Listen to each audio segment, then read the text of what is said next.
semasa dalam iddah ni tolonglah jaga bahasa kita. Sekalipun dia dah kematian suami, kita tolonglah jangan sebut perkataan-perkataan yang akan melukakan hati dia. Contohnya lah kan, kita duk peli-peli dia, alah kak, kau masuk rumah ni pun kau cuci kaki je.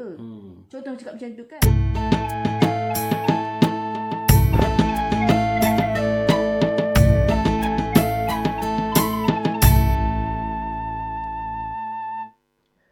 Assalamualaikum guys, Alhamdulillah video yang sebelum ini kita dah dapat perkongsian ilmu daripada pasangan misteri, pasangan suami dan isteri, Ustaz MK Azman dan juga isterinya Ustaz Syadia Abbas, yang berkongsi tentang perkara yang kita perlu tahu, perkara yang seorang patut tahu selepas kematian pasangan.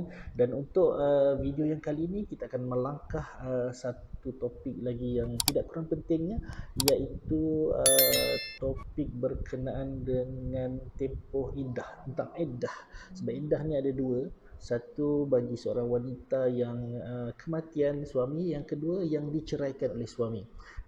Benda cerai berai ni pun satu isu hangat juga sekarang ni.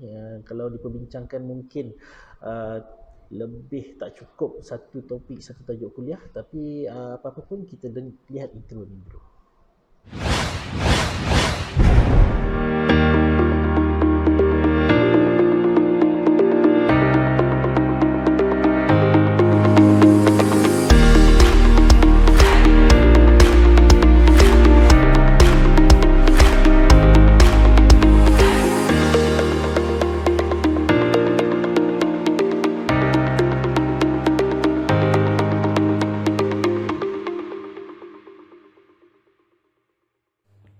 Okey, Assalamualaikum warahmatullahi wabarakatuh. Kita sambung balik perbincangan kita tentang harta pusaka dan kebajikan bagi wanita-wanita yang kematian suami. Jadi biasanya macam dalam drama kan, bila bercerai aja ataupun bercerai lah biasanya, si isteri pun disuruh keluar daripada rumah. Boleh ke tak boleh Ustaz? Buat pada rumah. Yelah, dah suami suruh keluar, aku ceraikan kau sekarang juga. Lepas tu suami pun ambil beg, lepas tu lempar beg kat luar. Itu tadi kan? Tu cerita tadi lah, drama tadi. Jadi tak wajar bagi isteri-isteri yang diceraikan. Kenapa saya sebut isteri? Sebab kebanyakan suami ini berazam untuk tambah isteri-isteri. Jadi termasuk yang bercakap lah. InsyaAllah. Jadi isteri yang dia cerai seorang dia. Okey. Isteri yang diceraikan itu hendaklah berada di rumah berkenaan. Sekalipun disuruh keluar oleh suami? Tak boleh. Sebab itu arahan yang batil. Okey. Jadi kalau kata suami paksa juga keluar, maka suami berdosa lah. Berdosa lah. Sebab dalam tempoh iddah itu, suami boleh rujuk balik. Tugasnya, dia masih lagi, dalam erti kata, masih lagi isteri kepada si suami berkenaan. Okay. Maka suami berkenaan wajib menyediakan rumah, makan minum, pakaian kepada isteri yang diceraikan. Okey. Baik, kita sebut sikitlah tentang iddah ni kan. Dalam kalangan masyarakat kita faham bahawa iddah ni adalah satu tempoh menunggu bagi seorang isteri, sama ada diceraikan secara hidup ataupun penceraian berlaku disebabkan kematian. Maknanya bercerailah dengan suami sebabnya suami dia telah meninggal dunia. Maka wanita yang berada dalam keadaan seperti ini, kalau dia diceraikan oleh suami, maka iddah untuk dia sekiranya dia itu seorang perempuan yang masih lagi berhaid, maka untuk dia dan dia boleh dirujuk. Maknanya bukan talak yang talak 3 dia boleh dirujuk, maknanya masih dalam talak 1 dan juga talak 2. Okey, kita panggil sebagai talak raj'i lah. Kalau talak yang tak boleh dirujuk kita panggil sebagai talak bain. Kan? Ustaz kan? Betul kan? Jadi dalam situasi seperti ini, perempuan seperti ini dia masih ada haid, maka untuk dia beriddah adalah sebanyak 3 kali suci. 3 kali suci. Dan wajib untuknya mendapat nafkah sepanjang dia beriddah, dan mesti dia mendapat tempat perlindungan yang disediakan oleh suami. Suami wajib memberi makan dan juga minuman serta benda-benda yang sepatutnya seorang suami berikan kepada isterinya lah. kalau kata penceraian berlaku pada dekat dengan Ramadan ataupun dah menghampiri Syawal, jadi keperluan-keperluan masa dia Aidilfitri tu suami wajib kena bagi. Bukan suami kata kau dah bukan isteri aku, tak boleh, sebab tempoh rujuk itu masih ada. Okey, bagi seorang perempuan yang dia dalam iddah dan dia sudah pun putus haid, macam mana dia nak kira? Tak tambulan lah. Tak tambulan Dah lah. menopause lah. Bercerai, lepas pencen bercerai. Ada ramai. Memang ramai. Dia jemur lah. Kan? Dia jemu tengok. Dia dah dapat segala harta, dah bina karier semua. Lepas tu tiba-tiba bercerai pula ketika usia dah 60. Jadi biasanya perempuan umur 60 ni biasanya dia sudah pun putus haid lah.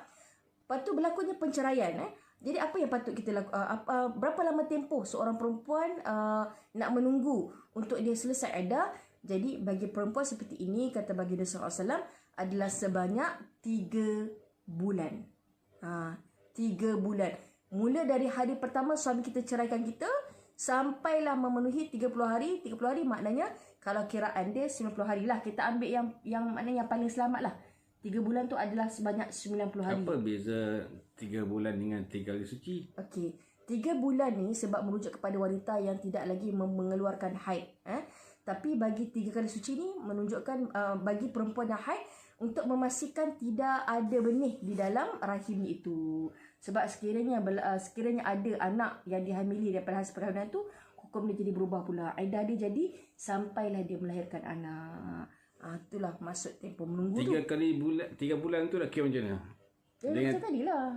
Maksudnya hari pertama dia diceraikan, contohnya dia cerai tu 1 hari bulan 2 2020, maka kena habiskan genap 3 bulan. Okey, dia kena tengok complete sampai 3 bulan, bermaksud akan berakhir pada 1 bulan 2, 1 bulan 3, 1 bulan 4 sampai 1 bulan 5 lah. 1 bulan kita habis lah. Dah habis lah. Kalau kita ikutkan, kalau kiraan hari 30, kalau kita nak selamat. Tapi kalau macam kata kita ni, kita dah makruf 3 bulan tu ada yang 29 hari, ada yang 28 hari kan. Jadi kalau kata kita nak kira 30 hari pun terpulang. Kalau kita nak ikut pada bulan tu pun kira pengiraan bulan kalender Masihi pun boleh. Biasanya kalau macam kita kalau kata kita digalakkan ambil kalender Qamariah lah. Kiraan Qamariah lah.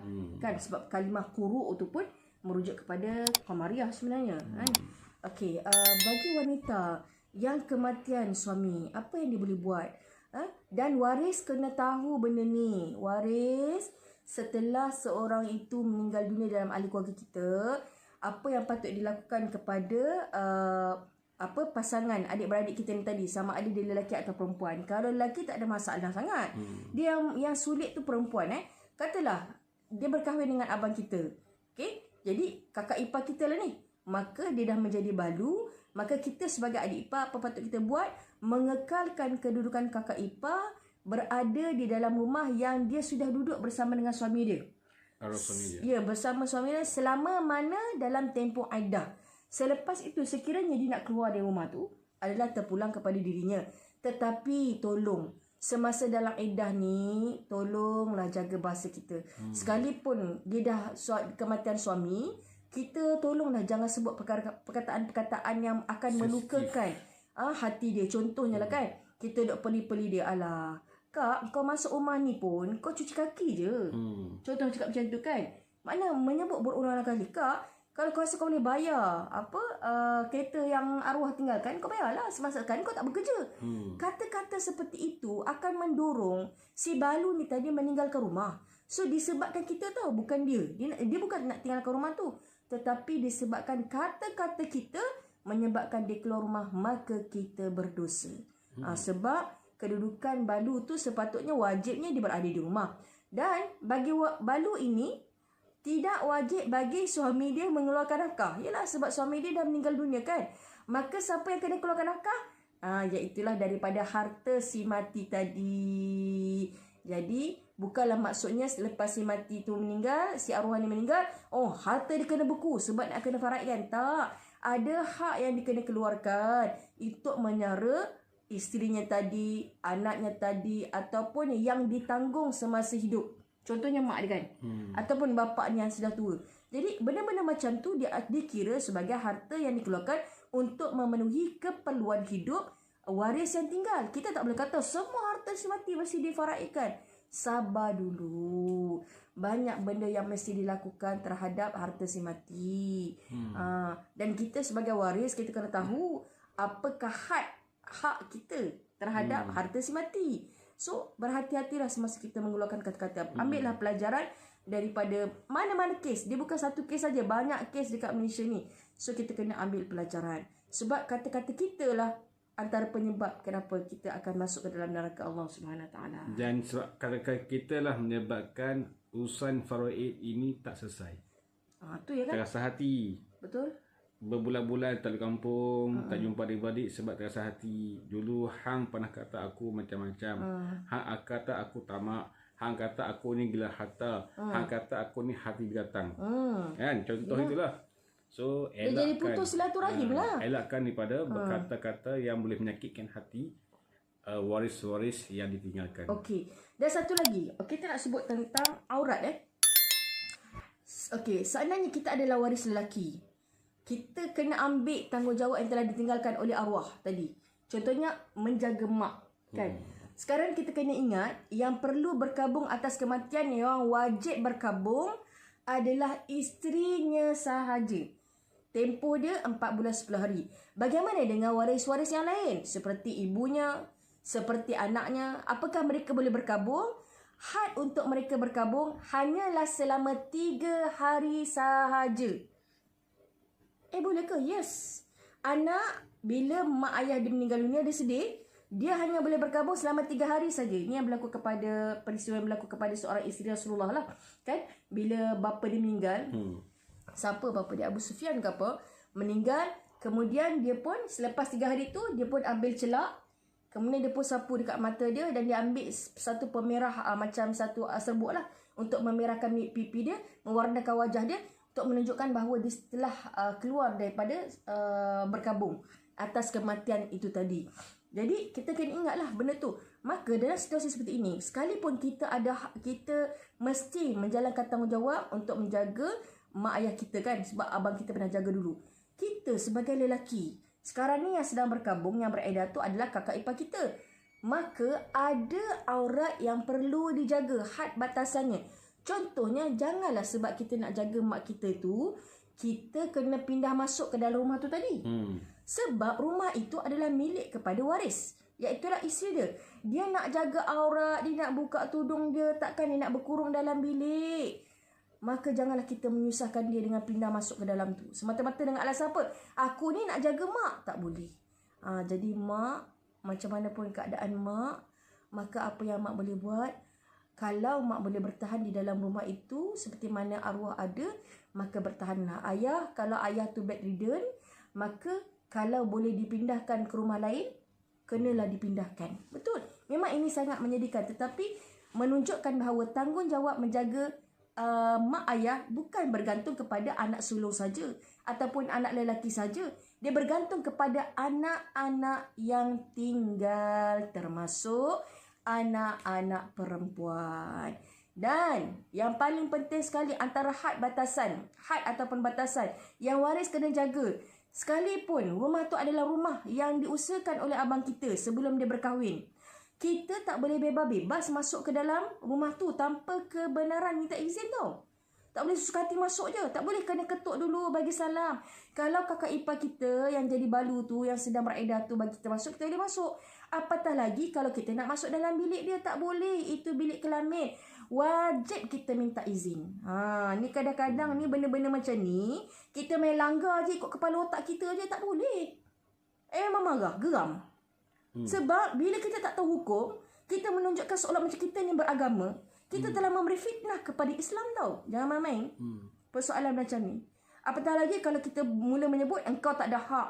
Engkau tak ada hak ke atas harta ni. Sebab engkau kahwin bila dia dah banyak harta. Apa benda ni?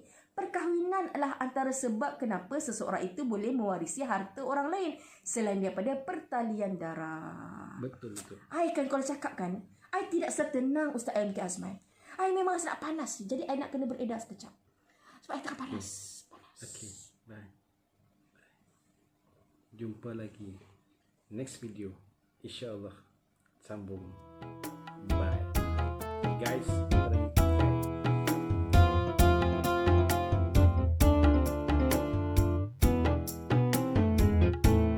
Kalaupun kahwin dua, isteri seorang dapat 1/8. Okey. Kalau dua isteri dapat 1/16. Maksudnya 1/8 itu dibahagi sama ada dengan isterinya yang pertama, kedua, ketiga atau keempat. Isteri kedua tu baru kahwin 2 hari je pun. Bila kata baru kahwin, ingat bila kata poligami, isteri yang lama yang dah 10 tahun, 20 tahun kahwin, sama saja statusnya dengan isteri yang baru kahwin semalam. Tengok. Maksudnya masing-masing akan dapat harta yang sama ikut faraid. Cumanya